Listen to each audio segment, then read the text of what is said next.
ಶೀಘ್ರವೇ ಮತ್ತೊಂದು ಸುತ್ತಿನ ಸಂಪುಟ ವಿಸ್ತರಣೆಗೆ ಸಿದ್ಧತೆ ಈಗಾಗಲೇ ಶುರುವಾಗಿದೆ. ನಿನ್ನೆಯಷ್ಟೇ ಇನ್ನು 24 ಗಂಟೆ ಕೂಡ ಕಳೆದಿಲ್ಲ ಸಚಿವರಾಗಿ ಪ್ರಮಾಣ ವಚನ ಸ್ವೀಕರಿಸಿ. ಆದರೆ ಪ್ರಬಲ ತೃಪ್ತರಿಗೆ ಸ್ಥಾನ ಕಲ್ಪಿಸೋದಕ್ಕಿಂತ ಪರಿಷತ್ ವಿಚಾರ ಪ್ರಮುಖ ಅಂತ ಇಲ್ಲಿ ಗಮನ ಹರಿಸಲಾಗ್ತಾ ಇದೆ. ವಿಧಾನ ಪರಿಷತ್ ಸಭಾ ನಾಯಕರು ಯಾರು ಅನ್ನೋದು ಇದೀಗ ಪ್ರಶ್ನೆ. ಪರಿಷತ್ನಲ್ಲಿ ಪ್ರತಿಪಕ್ಷ ಬಿಜೆಪಿ ಟೀಕೆಗಳಿಗೆ ಸಮರ್ಥಿಸುವ ನಾಯಕ ಬೇಕು.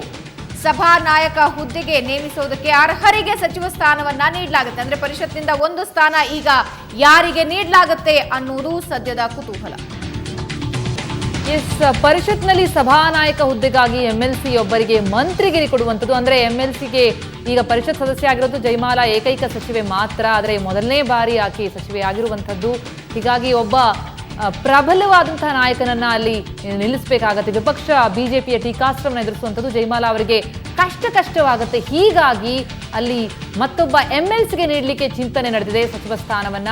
ಕಾಂಗ್ರೆಸ್ ಅಥವಾ ಜೆಡಿಎಸ್ ನಿಂದ ಒಬ್ಬ ಹಿರಿಯ ಸದಸ್ಯನಿಗೆ ಮಂತ್ರಿಗಿರಿಯನ್ನ ಕೊಡುವಂತಹ ಒಂದು ಪ್ಲಾನ್ ನಡೆದಿರುವಂಥದ್ದು. ಖಾಲಿ ಒಂದು ಸಚಿವ ಸ್ಥಾನಕ್ಕೆ ಬಸವರಾಜ ಹೊರಟ್ಟಿ, BM ಫಾರೂಕ್ ಫೈಟ್ ಇದೆ. ಹಾಗಾಗಿ ಇವರಿಬ್ಬರಲ್ಲಿ ಯಾರು? ಕಾಂಗ್ರೆಸ್ನಲ್ಲಿ 6 ಖಾಲಿ ಸ್ಥಾನದಲ್ಲಿ ಎಂಎಲ್ಸಿ ಒಬ್ಬರಿಗೆ ಸಚಿವ ಸ್ಥಾನ ಸಾಧ್ಯತೆ ಇದೆ. ಅದು ಲಿಸ್ಟ್ ನೋಡೋದಾದ್ರೆ HM Revanna, VS Ugrappa, SR Patil ರೇಸ್ನಲ್ಲಿದ್ದಾರೆ.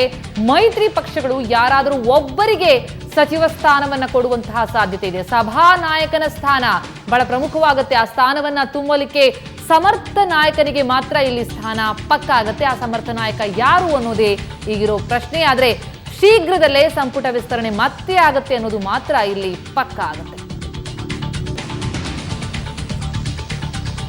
BM Farooq ಹಾಗೂ ಬಸವರಾಜ ಹೊರಟ್ಟಿ ಮಧ್ಯ ದೊಡ್ಡ ಜಿದ್ದಾಜಿದ್ದಿ ಇದೆ. ಹೊರಟ್ಟಿ ಈಗಾಗಲೇ ಹೇಳಿಕೆ ನೀಡಿದ್ರು, ನಾನು ಪಕ್ಷದಲ್ಲೇ ಉಳಿದುಕೊಂಡು ತಪ್ಪು ಮಾಡಿದೆ ಅಂತ. ಇನ್ನು BM ಫಾರೂಕ್ ಗೌಡರ ಕುಟುಂಬಕ್ಕೆ ಅತ್ಯಂತ ಆಪ್ತರು ಹಾಗೂ ಚುನಾವಣೆಯಲ್ಲಿ ಅತಿ ದೊಡ್ಡ ಭಾಗಿಯಾಗಿದ್ದಂತಹ ನಾಯಕ. ಹಾಗಾಗಿ ಅವರನ್ನ ಕೂಡ ಸೂಕ್ತ ಸ್ಥಾನಮಾನದ ಮೂಲಕ ಗೌರವಿಸಬೇಕು ಅಂತ ಈ ಹಿಂದಿನಿಂದಲೂ ಕೂಡ ಗೌಡರ ಕುಟುಂಬ ಯೋಚನೆ ಮಾಡ್ತಾ ಇತ್ತು ಅಂತ ಕೂಡ ಹೇಳಲಾಗ್ತಿದೆ. ಹಾಗಾಗಿ ಫಾರೂಕ್ಗೆ ಆ ಸ್ಥಾನ ನೀಡಲಾಗುತ್ತಾ? ಬಸವರಾಜ ಹೊರಟ್ಟಿ ಆ ಸ್ಥಾನವನ್ನ ತುಂಬುತ್ತಾರಾ ಅನ್ನೋದು ಇದೀಗ ಪ್ರಶ್ನೆ. ಬಿಜೆಪಿಯ ಟೀಕೆಗೆ ಸಮರ್ಥವಾಗಿ ವಿರೋಧ ವ್ಯಕ್ತಪಡಿಸುವ ಒಬ್ಬ ನಾಯಕ ಬೇಕಾಗತ್ತೆ. ಹಾಗಾದ್ರೆ ಆ ನಾಯಕರು ಯಾರಾಗ್ತಾರೆ ಅನ್ನೋದು ಸದ್ಯದ ಪ್ರಶ್ನೆ.